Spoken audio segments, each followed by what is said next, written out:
Hey guys, this is Daniel Dr. D, and I wanted to get on video here and share a story about this particular company called Dole, the Dole Pressings Vinyl Records. And I've heard mixed reviews about it because a buddy of mine just recently got a really nice audio rig, spent a fortune on it, and he was doing some research on vinyl records, and he spent a lot of money.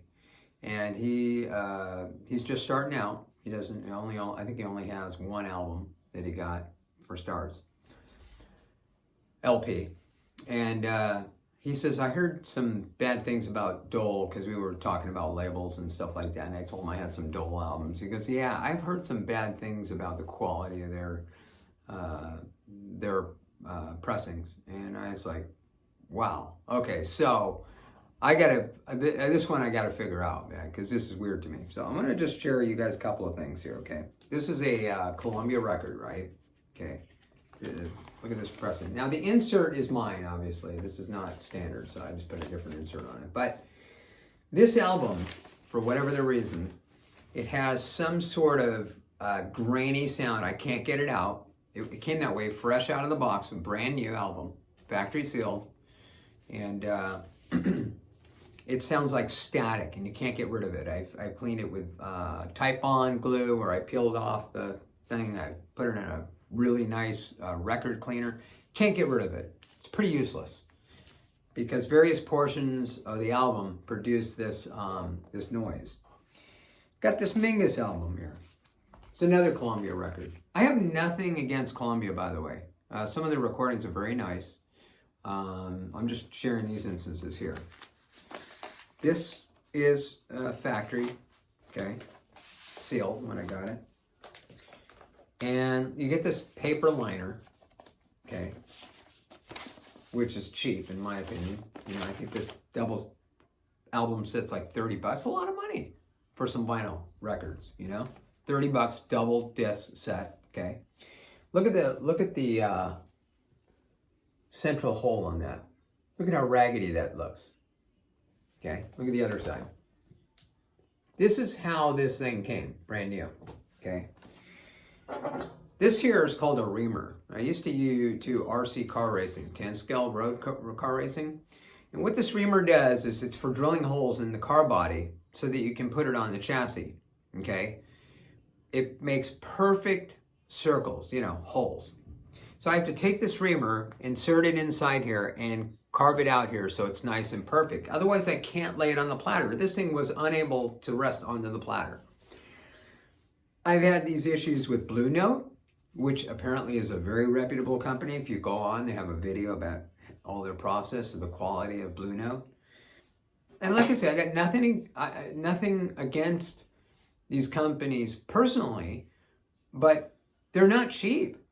And I feel like, you know, if you're going to pay for something, then give it to me. Don't make me pay extra for something and give me low quality pressing. And, you know, even in some instances, and I'm not necessarily saying it's just Columbia, you know, label, but, you know, you'll get these weird burrs on the edges where it's like it wasn't pressed right. There's various companies that do that, you know. And yet, I have a bunch of Dole albums, and I have not had a single one, and I have hundreds of albums. I have not had a single one that I didn't like. They are absolutely, unequivocally flawless to the T. I have a Ben Webster Dole album here, okay? There's the label, Dole. Absolutely beautiful pressing. And not only that, these apparently these are, you know, people say these are gray market or something. There's legal issues that don't support it. I don't really know all the legalities involved with it. I've heard conflicting stories about a lot licensing and whatnot. But as far as pressing quality, actual physical quality, and recording quality, whether they be digital, analog, whatever it is, they are fantastic. I don't know what these people do. If they have somebody in there that searches for the greatest recordings and that's how they do it. I don't know. But man, look at the inserts. They're all beautiful linings inside there. They're liners, jackets. And look at the, they're tapered on the ends. So when you go to put it in, it just slides in there a lot easier than what you would with, say, just a perfectly square liner, sleeve in there. And all the Doles are like this, and the pressings are flawless. I have not had a single pressing that I didn't like. I was like, in fact, I didn't even really know about it labels. I go to a record store, right? I just, look for a certain album. If that's whatever the pressing is, then that's what it is, and that's what I get, right? Here's another Dole album, Art Blakey. Okay, there's Dole. There's a little label on the front. Absolutely fantastic pressing. Absolutely exquisite quality on this album. And the sound is fantastic on them. This one here, Antonio Carlos, another Dole album. This is one of my favorite recordings of any record, any CD, digital, not, analog, whatever, doesn't matter, man. This thing is incredible. The recording on this quality and pressing on this is so good, I will never let this album go. It is what inspired me to get into audio, because when I first heard it, I dropped my jaw at how good this was. Okay. I have another album by Antonio, and it says remastered and all this nonsense, all this crap, and then you play it, and it's the most horrible sounding record I've ever heard. Here's another one, Frank Sinatra. Beautiful, great bass, beautiful pressing, another Dole album. Incredible sound, beautiful quality, and the bass that these things put out, it's like, I don't know how they do it or what it is that this company does. I just love their pressings. Here's another one, Chet Baker album. Absolutely exquisite pressing by Dole. I put the sticker on the back.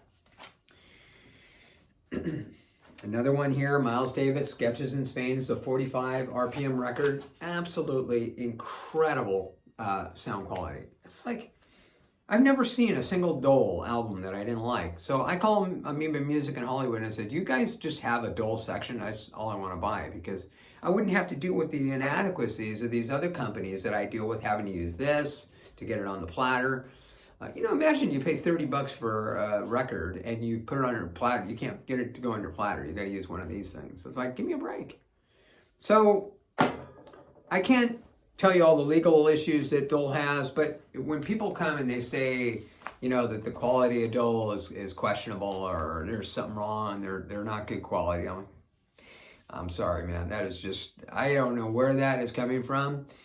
I have never seen a company that makes records as good as this one. And regardless of what it is, unless you want to go out and spend, MoFi or whatever, one of those one-step records, those are $100, $125 records. You get those really high-res recordings. But for the amount of money you pay, the music is absolutely enjoyable on all these Dole albums, So these are just a few of them. I have more. But, yeah, I'm really happy with it. So, anyway, I just wanted to get that out. If you guys have any opinions you'd like to share, I'd love to hear what you have to say and what your experiences have been. And I will be back at you soon. Take care.